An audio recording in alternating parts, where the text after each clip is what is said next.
දරුවන් මිලියන 2.4කගේ ජීවිත බේරාගත් මිනිසෙක් ගැන තමයි අද අපි ඔයාලට කියන්නේ. ලදරුවන් බේරා ගැනීම සඳහා රුධිර පරිත්‍යාග කිරීම හේතුවෙන් රන්නතක් ඇති මිනිසා ලෙස ඕස්ට්‍රේලියානු ජාතික ජේම්ස් හැරිසන් හැඳින්වෙනවා.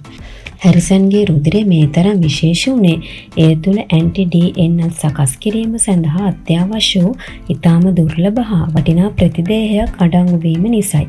ඇන්ටි-DNL යනු RHD රින මව්වරුන්ට ලබා දෙන ජීවිතාරක්ෂක ඖෂධයක්.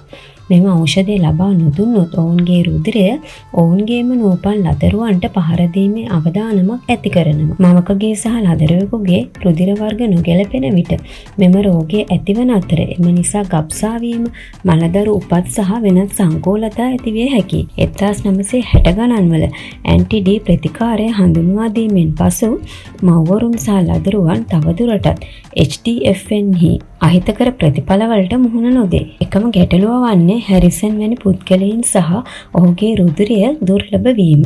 1999 දී හැරිසන්ට ඕස්ට්‍රේලියාවේ Order of the Order සම්මානය පිරිනමනු ලැබුවා. කිසිදු වියදමක් හෝ වේදනාවක් නොමැතිව මෙතරම් ජීවිත බේරා ගැනීම ගැන ඔහු ඉතා ආඩම්බර වෙනවා. හැරිසන්ගේ දියණිය ට්‍රේසි මෙලෝෂිප් රතුකුරුස් සංවිධානයට ප්‍රකාශයක් නිකුත් කරමින් කියා සිටියේ ඔහුගේ කරුණාව නිසා පැවති අපවැනි බොහෝ පවුල් ගැන ඇසීමට ලැබීම ඔහුට සතුටක් ගෙන දුන්නා. මෙලෝෂිප් ඇයම ප්‍රතිදී ලබන්නියක් වුණා.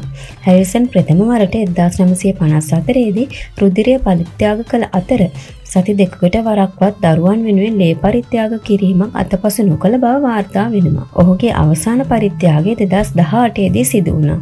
ඔහුගේ ජීවිත කාලය තුල හැරිසන් ඔහුගේ ප්ලාස්මාව ලබා දීම සඳහා ඔහුගේ කමිසේ අතවාර 1100 වතාවකට වඩා රෝල් කළ බව සඳහන් වෙනවා. පසුව අවදානම් සහිත අලුත උපන් බිලිඳුන් බේරා ගැනීම සඳහා ඇන්ටි-D ඖෂධ මාත්‍රා මිලියන 2.4ක් සැකසීම සඳහා එම රුධිරය භාවිතා කරලා තියෙනවා. 2025 පෙබරවාරි මාස 17 වන දින හැරිසන් නම් මේ උතුම් මිනිසා නින්දයේදී මිය ගියා.